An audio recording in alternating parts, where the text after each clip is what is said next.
Qegħdin nikkonsidraw il-kmand primarju ta' Sidna Ġesu meta isejħilna biex niġħdu lilna nfusna.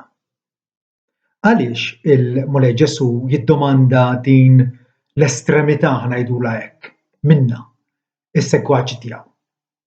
Tweġiba hi waħda sempliċi u ovvja. Għax irridna nkunu bħalu.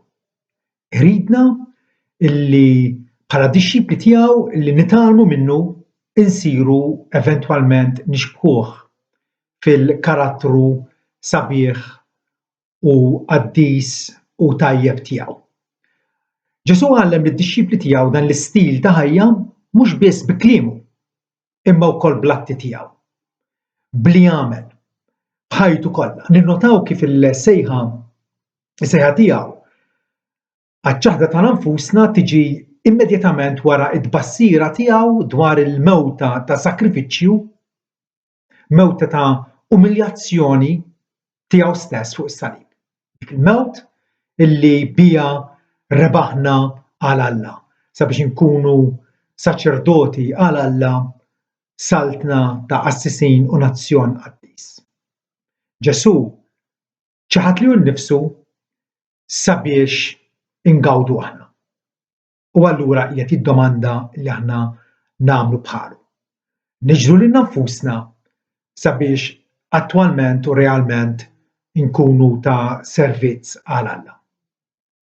Ġesu għallem il-mogħdija taċ-ċaħda ta' nfusna b'diversi modi. Għallimha mingħajr ma uża kull darba l-frażi tiġħad lek innifsek li m'għallem tagħna xorta waħda esiġa il-ċaħda ta' nfusna b'nadi oħra matul il-ministeru tiegħu. Pereżempju meta jgħidilna biex ma nirritaljawx, biex ma nkunux nies li ħsiebna jew fissati biex impattuha lil ħaddieħor. F'Mattew 5 vers 38 Ġesu jgħidilna intom smajtu li ngħad għajn b'għajn u sinna sinna. Imma jien ngħidilkom la tieqfux lil ħażen imma lil kull min irid jagħtik daqqa ta' ħajt ta' ħarta fuq ħaddek tal-lemin dawwarru ieħor ukoll.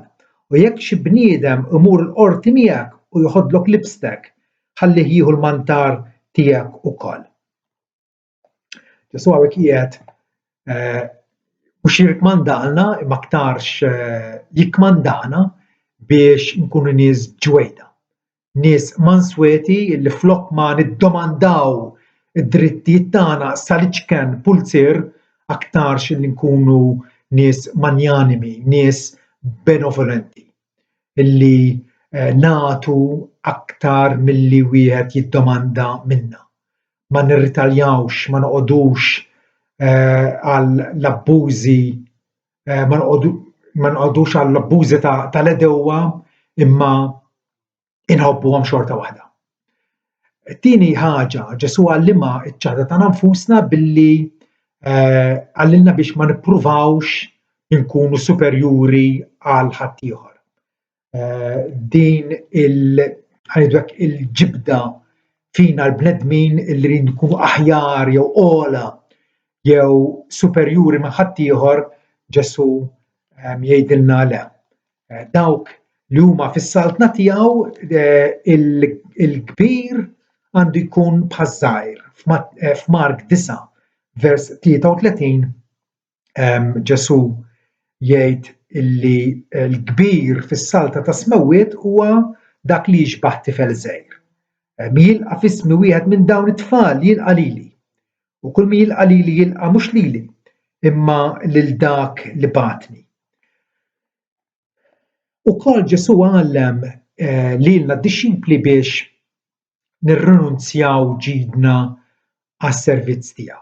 U nnifsu rrinunzja l-glorja u s-sebħ tas-sema u ġie għammar fostna fl-umiljazzjoni.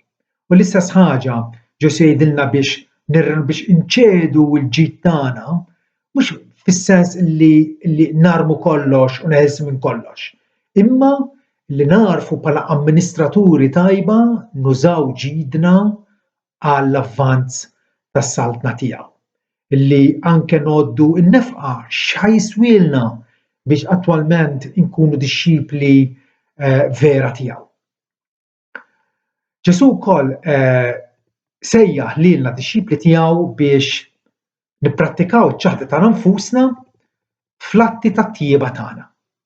Li nagħmluhom mhux għall-wirien, mhux għall-approvazzjoni tan-nies, mhux biex niksbu l-prosit ta' ħaddieħor, imma aktarx għal gratifikazzjoni ta' Alla missierna, biex noġbu lil Alla missierna. Ukoll Ġesu għallem il-ċaħda ta' nfusna meta ixebbaħ il-ħajja tad-dixxiplu ma' żerriegħa li taqa' fl-art u tmut. Nisimgħu kliemu stess fil-Ġwanni 12, vers 24. Tassew ngħidilkom. Jekk qamħa ma taqax fl-art u tmut tibqa' waħedha, ma jekk tmut tagħmel ħafna frott. Min ħobb il-ħajtu jitlifha u min jogħbod il-ħajtu f'din id-dinja iżomma għal ħajja eterna. Jekk wieħed jaqdini ħajjimxi warajja u fejn ikun jien hemm ukoll ikun l-qaddej tiegħi.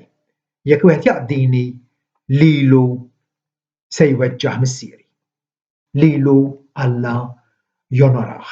Kif jonorah meta aħna l-aktar nixbħu lill-Ibnu Ġesu. U ċoħ li nċedu ħajjitna sabiex ħaddieħor ikun imtejjeb, ikun immiljorat bis-servizz tagħna. L-Apostli eventwalment fehmu x'jiġifieri din id-domanda ta' Ġesu u baqgħu jgħallmu lilna il-membri kollha tal-Knisja ta' Kristu. Pawlu għallem iċ-ċaħda ta' nfusna. Dal-konċett taċ-ċaħda ta' nfusna inevitabilment ukoll jinsab fil-qalba tat-tagħlim apostoliku fuq id-dixxiplar. Il-dixxipli mietu ma' Kristu. U din jridu nifhmuha u rridu narfu li iva aħna mejtin. Galatin 5 vers 24 Pawlu jgħid li dan huwa stat ta' fatt. Dawk kollha li huma ta' Kristu salbu l-ġisem bil-ġibdiet u x-xewqat ħżiena tiegħu. Dawk kollha li appartienu għalih, dawk kollha miksuba għalih bid-demm imxerred tiegħu diġà salbu l-ġisem. Diġà salbu l-ġibdiet karnali tagħhom darba għal dejjem. Xi ħaġa li rridu niftakruha u naġixxu fuqha. Ukoll l-Apostol Pawlu jgħidilna li aħna niġbdu lil nfusna billi nissagrifikaw ħajjitna għal Sidna Ġesu. Illi ma nibqgħux ngħixu l-ħajja bl-ambizzjonijiet personali tagħna imma aktarx illi nkunu servi tiegħu. Illi biex nkun aktar litteru nkunu l-sira ta' Kristu. Dan id-dinja il-kelma li regolarment intuża fl-Iskrittura. L-sira ta' Kristu. Nies li maħniex ta' nfusna imma aħna nies miksubin bi prezz. Daw kollha illi laqgħu l-Vanġelu u allura fehmu u ħadnu l-imħabba t'Alla għalihom infushom. Issa Pawlu jgħidilna nitlobkom mela ħuti għal ħniena t'Alla biex tagħtu lil ġisimkom bħala sakrifiċċju ħaj. U ċoħ il-bqija ta' ħajjitna se ngħixu bħalli kieku mejtin għalina nfusna però ħajjin għal Alla. Sakrifiċċju ħaj, imqaddes u li jogħġob il-Alla. Dan huwa il-servizz xieraq tagħkom. Huwa it-tweġiba hija r-rispons naturali u loġika meta aħna nikkonsidraw l-estremità tal-imħabba ta' Alla lejna. U jridu nibdew billi ma naqblux ma' din-dinja, ma naqblux mal-fehmijiet popolari ta' madwarna li jgħidulna biex navvanzaw lil nfusna. Aktarx nitbidlu jew nkunu trasformati bit-tiġdid ta' moħħna. U ċoħ aktar mat-tagħlim ta' Kristu jereq fil-menti tagħna. Aktar ma inħadnuh fil-qalb tagħna dak it-tagħlim imbagħad jibdilna fix-xbija tiegħu. Insiru nafu x'inhi r-rieda tajba u li toġob u perfetta ta' Alla. Inkunu f'kelma waħda nies utli, nies profitabbli għas-saltna tas-smawiet. Finalment Pawlu wkoll jgħallimna kif niġġdu lilna nfusna għaliex jgħidilna li l-grazzja salvivika ta' Alla issa qiegħda titrenjana biex niġġdu l-irreliġjożità u l-passjonijiet mondani, biex niġġdu dak li konna qabel u iva niġġeddu minn glorja għal glorja. Pawlu jesprimi li nnifsu hekk fl-ittra mibgħuta oriġinarjament lil Titus, il-kollega tiegħu. F'Kapitlu 2 vers 11 Pawlu jgħidilna li l-grazzja ta' Alla li ġġib is-salvazzjoni deret il-bnedmin kollha. U għal mitna niġħdu il-ħażen u x-xewqat tad-dinja biex ngħixu bil-qies, bil-ħaq u bit-tjieba f'din id-dinja, filwaqt li nistennew dik it-tama kbierka, id-dera glorjuża tal-Alla l-kbir, is-Salvatur tagħna Sidna Ġesu Kristu. Ta' bil-ħaq ikollna din it-tama jekk aħna nkunu mejtin għalina nfusna u ħajjin għalih.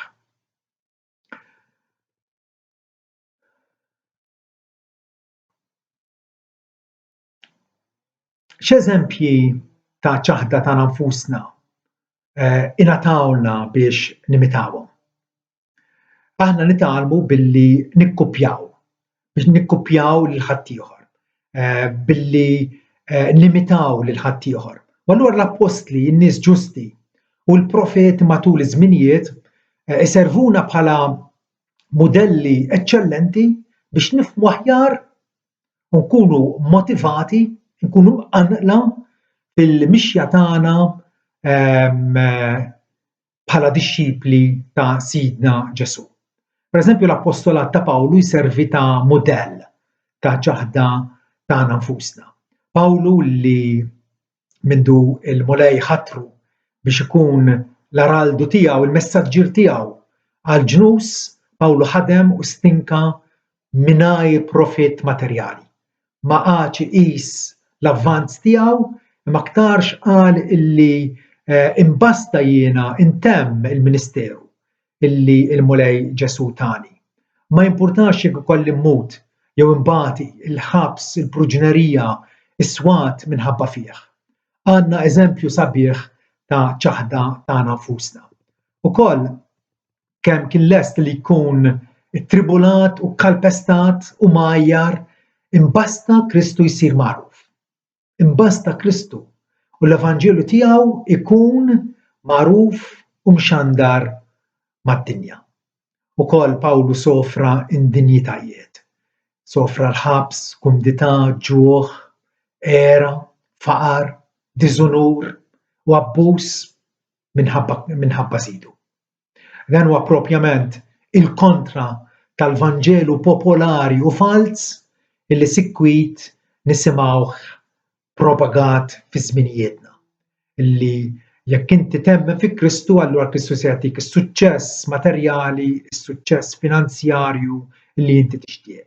Għal kontrarju, is-segwaċi ta' Ġesu lesti li jsofru faqar u diżunur u ma jkunu magħduda bħala xejn, imbasta l-isem glorjuż ta' Kristu ikun imsebbaħ minnhom u permezz tagħhom.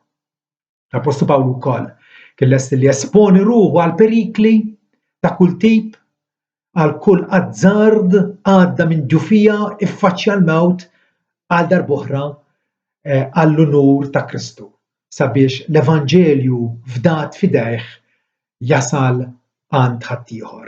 Pawlu ma avvanzax lil nnifsu imma il-ħsieb l-ambizzjoni tiegħu kienet illi iwassal l-isem ta' Kristu għand il-ġnus. Allura Pawlu kien lest ukoll li jitlef il-fama tiegħu, il-prestiġju u l-approvazzjoni tas-soċjetà tiegħu. Kellu ħafna biex jiftaħar Pawlu. Kien imrobbi skont il-soċjetà lutija bħala Fariżew, skont il-liġi kien blaħtija jgħidilna, frattant da kollu qiesu bħala skart, bħala żibel biex jirbaħ il-Kristu. Pawlu hemmhekk għaraf mill-bidunet il-ħtieġa li niġbdu lil nfusna sabiex Kristu ikun magnifikat fina. Frattant, Pawlu kemm il-darba qal ixbħu lili ta' bilħaq bħalma jien nixbaħ il-Kristu. U allura hemmhekk qed jurina li l-aqwa mudell, l-aqwa eżempju illi qatt jista' jkollna xi fisser niġbdu lil nfusna għal dal-mudell li jdu nħarsu proprjament iva lejn Sidna Ġesu nnifsu. Sidna Ġesu illi sejħilna għat-tali mogħdija u nnifsu li prem mudell għaċ-ċaħda ta' nfusna. Nikkonsidraw biss dawn il-realtajiet kbar. Kristu li bent Alla ma derx fostna biex kun servut. Anzi, der fostna bħala qaddej li sofri kif kien ukoll mħabbar mill-profeta Iżajja. Ġie biex iservi u jagħmel il-ġid lilna. Ukoll Ġesu kien lest li jobdi perfettament lill-Missier għal barka eterna ta' ħaddieħor. U stess refa' dnubietna f'ġismu fuq l-għoda biex aħna mejtin għad-dnub ngħixu għall-ġustizzja. Bil-ġrieħi tiegħu intom kontu mfejqa. Il-kapulavur ta' Kristu kien propjament intlaħaq fil-mewt tiegħu. Meta obda sas-salib għal glorja tal-Missier u għas-salvazzjoni tagħna l-bnedmin. Kristu allura der fostna prattikament isefter. Isefter fl-ibax umiljazzjoni. Avolja wassit ta' kulħadd. Meta ħadd ma volontirja biex jaħsel ir-riġlejn sħabu meta kienu miġburin fiċ-ċenaklu b'Ġesu magħhom, Ġesu ħal inizjattiva warra kwejġu dawar xugaman ma qaddu u qabad jaħslilhom riġlejhom. Mbagħad qalilhom intom sejħu li Mgħallem u Mulej. U sewa tagħmlu x'hekk jien. Minn hekk jien li Mgħallem tagħkom ħsiltilkom riġlejkom, intom ukoll għandkom tagħmlu l-istess lil ħaddieħor. Iċ-ċaħda ta' nfusna tagħmilha possibbli biex aħna nservu u nħobbu lil xulxin mingħajr riserva. Ġesu urina iċ-ċaħda ta' nfusna fil-li ftaqar biex nies midinba bħalna nistanew bih. U li kien sinjur sar fqir minħabba fina biex aħna bil-faqar tiegħu insiru sinjuri. Ġesu bħajtu urina illi jekk aħna nagħmlu l-istess niġdu lil nfusna hemmhekk nkunu qed inpoġġu lil nfusna nkunu kwalifikati biex attwalment u verament nagħmlu il-ġid lil ħaddieħor. Finalment ukoll Ġesu b'mod suprem sagrifika li hu nnifsu biex ħaddieħor ikun milquh quddiem Alla. Hemmhekk intlaħqet il-quċċata tal-ċaħda tiegħu nnifsu. Meta fl-ort tal-Ġetsemani kien kapaċi jgħid ir-rieda tiegħek, Missier, mhux ir-rieda tiegħi ħadd tkun magħmula. L-Apostlu Pawlu jgħidilna li għandna nixbħu mela Alla bħala qulliet maħbuba u nimxu fl-imħabba bħalma Kristu wkoll ħabna u talu nnifsu għalina bħala offerta u sakrifiċċju l-Alla brieħa ħelwa. Trid tkun Kristjan ta' vera illi tkun effettiv fil-mixja tiegħek u li tkun ta' bilħaq dawl u melħ għan-nies ta' madwarek, illi tkun ta' bilħaq utli għas-saltna t'Alla, ibda billi tħares lejn Ġesu Kristu. Lejn Ġesu illi wassit ta' kollox u frattant der fostna bħala seftur, der fostna bħala il-sir jaqdi fl-ikbar umiltà, tpaxxa bih, tpaxxa b'din il-mogħdija tal-Vanġelu il għaliex hemmhekk imbagħad progressivament tkun mibdul fi xbija tiegħu. Jekk aħna rridu ta' bilħaq naslu biex nobdu il-kmand ta' sidna, irridu niġbdu lil nfusna, irridu l-ewwel nett inħarsu fiss lejn Sidna Ġesu. Illi ngawdu lilu, illi noqorbu lejh, illi għaliex imbagħad hemmhekk l-Ispiritu Santu hekk kif aħna inħarsu lejh bil-ħarsa ta' mħabba ta' xenqa lejh, imbagħad iva jibda jiddilna, jibda jittrasformana biex inkunu nixbħuh imqar fil-mewta tiegħu. L-Apostlu Pawlu jgħid jiena rrid insir nafu aħjar, irrid insir nafu iktar, irrid insir nixbħu fil-mewta tiegħu sabiex ukoll ingawdi mill-qawmien tiegħu. Amen.